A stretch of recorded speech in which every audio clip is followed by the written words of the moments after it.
not want the National Guard, that she did not request the National Guard. We've also been hearing about the Marines that are being sent in.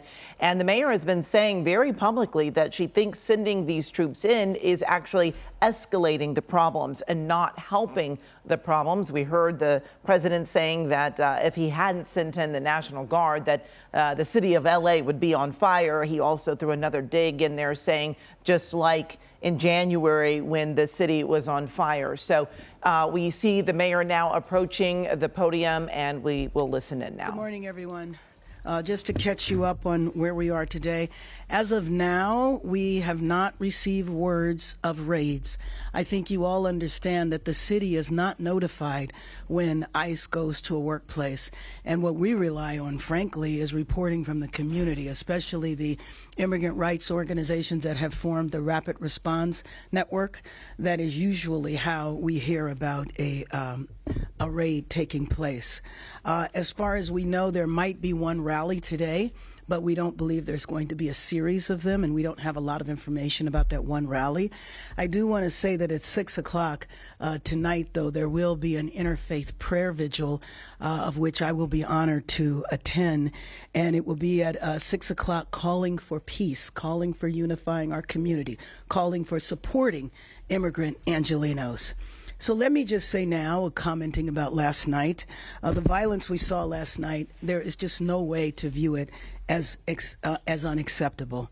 So I do not believe that individuals that commit vandalism and violence in our city really are in support of immigrants. They have another agenda. If you support immigrants and the rights of immigrants to be in our city, you would not be tearing the city apart or vandalizing it. And I do want to say, especially for our national audiences, that those of us in Los Angeles understand that the unrest that has happened are a few blocks within the downtown area. It is not all of downtown, and it is not all of the city.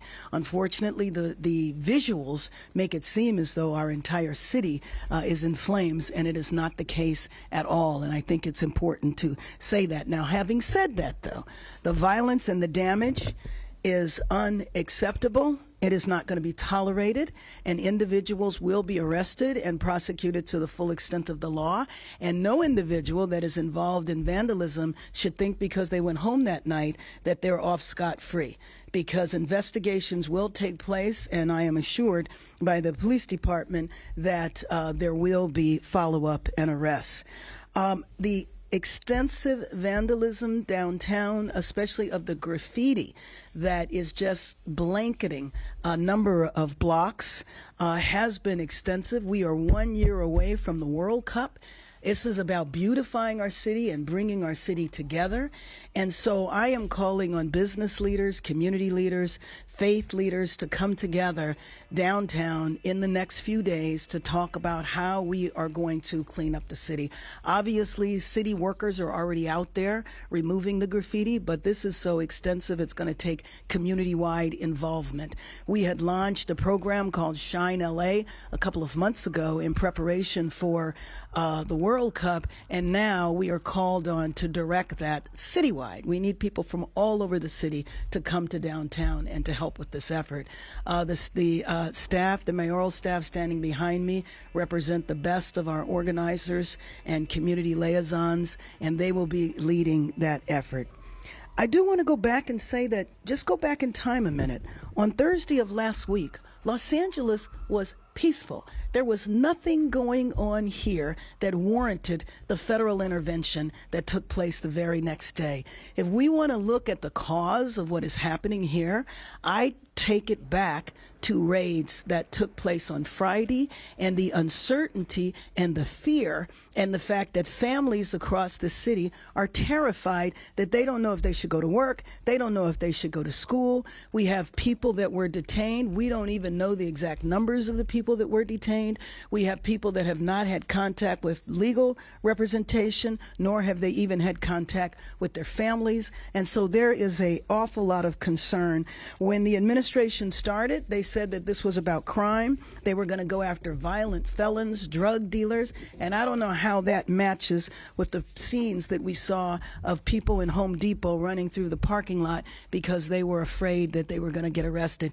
You are talking about people who are trying to survive day by day, which is what a day laborer is doing, and why they would be considered as part of a problem as opposed to contributing to our economy is very difficult for me to understand. We've also received reports of people who were here legally, who were showing up for their annual appointment at the immigration office and maybe even showing up with their family and getting detained. This is just absolutely unnecessary. People have asked me, what are the Marines going to do when they get here? That's a good question. I have no idea. The National Guard that are here now have one assignment, and that is to protect one building, which is the federal building downtown. The second building, which is the federal building on Westwood Boulevard. And as far as I know, nothing has happened in Westwood at all. So this was not needed. The idea that the administration would usurp the authority of our state government, take it away from our governor, Gavin Newsom. The governor knows that if we put a request in for the National Guard and it went to him, he would comply. There was never an issue there because we were never thinking about calling upon the National Guard.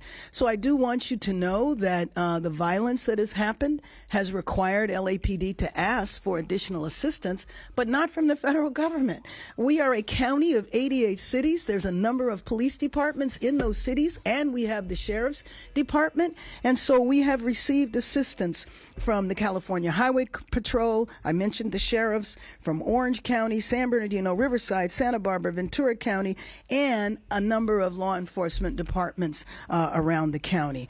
So with them being fully deployed now, we're establishing a unified command under LAPD and Chief McDonnell, which will accelerate our ability to respond to hotspots when people splinter off and create pockets of trouble. So I do want to thank all the officers who've been working tirelessly and putting themselves at risk to keep our city safe. But the real solution of all of this is for the administration to stop the raids. We have heard that these raids might take place for the next 30 days. We don't know how many are going to take place in a given day. And you just think about the disruption to families and the disruption to our local economy. You might have a mother who goes to work in someone's home doing childcare or taking care of the household, a father who is the gardener or doing landscaping, people who are working in factories, and people without documents who are running small businesses, contributing to our economy in every step of the way. So I just want to conclude by saying we are 12 months away from the World Cup. We need the administration to help us prepare. They are talking about spending over $100 million with this deployment, which is why I say that I feel like we've all been in Los Angeles a part of a grand experiment to see what happens when the federal government decides they want to roll up on a state or roll up on a city and take over. So with that, I would open it up for questions, of which Zach will manage. Start with Josh and then go to Craig. Thanks, Mayor Bass. I know that you're saying that some of the violence that we've seen, the chaos later in the evenings, that it's only limited to a few streets, but it does seem to be ramping up. There was a lot of looting last night, spreading to other parts of downtown LA. I know you've said that the solution is to stop the raids, but the federal government has said that's not going to happen. What is your plan to bring calm to the city? Well, first of all, when I say a few streets, I don't mean that to mean like it's very small, because the vandalism, especially the graffiti, has happened kind of outside of that. But nevertheless, I'm trying to counter the image that this is happening all over our city, because it is not. And so we do want law enforcement to respond aggressively. Anybody that is out committing crimes are not doing it in solidarity with immigrants. They are doing the exact opposite. So we have to enforce the law here. I'm going to continue advocating with the federal government, though, to see how disruptive this is. But there needs to be a call that says this is unacceptable, and if you engage in this behavior, you will be prosecuted. Now, we're looking at things like curfews. We're looking at other aggressive response that we can have in case this violence breaks out again. Do you think there will be a curfew, and do you see that the LAPD is being aggressive? Well, I do think that they are, but I do think that we need to be in terms of prevention. And I don't mean aggressive in terms of engaging with the crowd, but there's things that you can do to prevent. So I had a brief conversation with the chief this morning about a curfew. So we will be meeting about that later on today. And that's the type of aggressive tactic I was referring to. Craig, and then Mayor, good morning. We have reporting on KNX that this presence of Marines and/or National Guard could actually now go on for 60 days. Is the new information? The new information this minute. Go ahead. Yes, and so your response to that? It seems like, despite the calls from you and the governor, the answers are going the opposite direction. Well, that doesn't mean that I will stop. You know that. I'm not going to give up. But on the other hand, you just said 60 days. Somebody else is going to say 30. Somebody's going to say 90. The bottom line is we don't know. And that is consistent with ICE raids, of course. We never know when, we never know how long.